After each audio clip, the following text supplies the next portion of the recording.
کہ حافظ قرآن بھی لائق احترام، انہیں بھی سلام پیش کیا جائے، اس کے ساتھ حافظ قرآن کے ماں باپ کو بھی سلام پیش کیا جائے، حافظ قرآن کے استاد محترم کو بھی سلام پیش کیا جائے، اور جہاں بچوں نے حفظ قرآن مکمل کیا ہے ایسے ادارے کے سارے ذمہ داروں کو سلام پیش کیا جائے۔ بہت خوش نصیب ہیں آپ کہ مدرسہ مصباح العلوم اپنے کم وقت پر اچھی تعداد میں حفظ کی طرف توجہ دے رہا ہے۔ میری دلی تمنا ہے، میری دلی خواہش ہے کہ ہمارے اس اطراف کے رہنے والے لوگ اس پر بھی توجہ دیں۔ آج ہمارے مدرسوں میں دور کے بچے آ کر حافظ بنتے ہیں، لیکن ہمارے گھر کے بچے مدرسوں میں جا کے حافظ قرآن کیوں نہیں بنتے؟ کیا وجہ کیا ہے؟ ساری وجوہات کو ختم کرو اور یہ فیصلہ اپنی زندگی میں لے لو کہ ہم کو پہلے مدرسے میں اپنے بچے کو حافظ قرآن بنانا ہے، اس کے بعد انشاءاللہ آگے بڑھنا ہے۔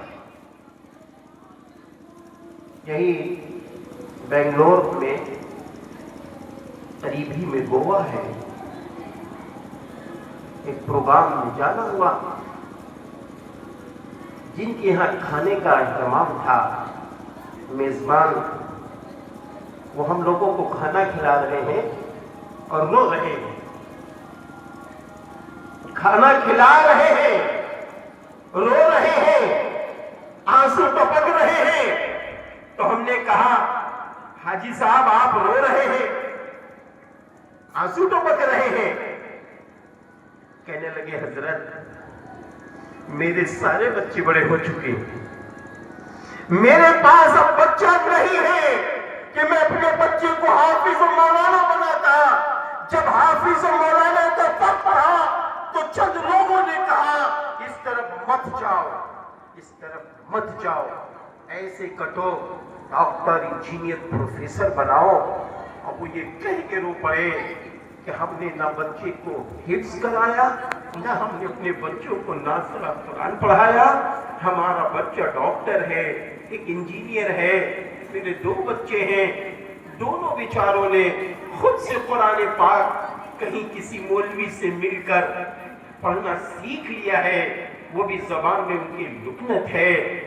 آج مجھے افسوس ہے کہ ہم کو پہلے حافظ قرآن بنانا چاہیے تھا، بعد میں ڈاکٹر بنانا چاہیے تھا، تاکہ میرا جنازہ جب نکلتا تو میرا بچہ قرآن پڑھتا ہوتا۔ اور اگر ہماری زندگی برباد ہو گئی تو کل قیامت کے دن میرا بچہ اللہ کی بارگاہ میں جب پہنچتا تو اللہ تعالیٰ بچے کے حافظ قرآن کی وجہ سے اللہ تعالیٰ ہم کو نور والا تاج عطا کرتے ہیں۔ میرے بھائیوں، ابھی وقت ہے، ایک گزارش تو یہ ہے کہ ہمیں آپ کو اپنے بچوں کو حافظ قرآن بنانا ہے۔ دوسری گزارش یہ ہے کہ اپنے آپ کو قرآن کریم سے جوڑنا ہے،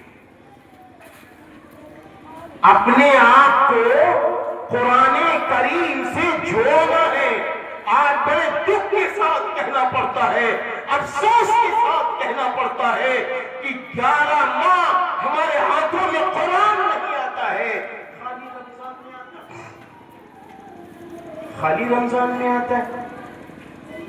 اس لیے نہیں، ہم کو بنا ناقہ قرآن پڑھنا ہے۔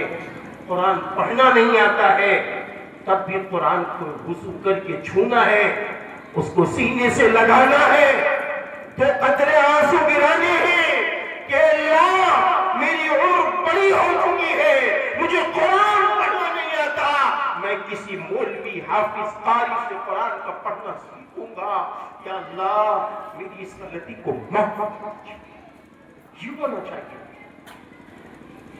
یہ ہونا چاہیے۔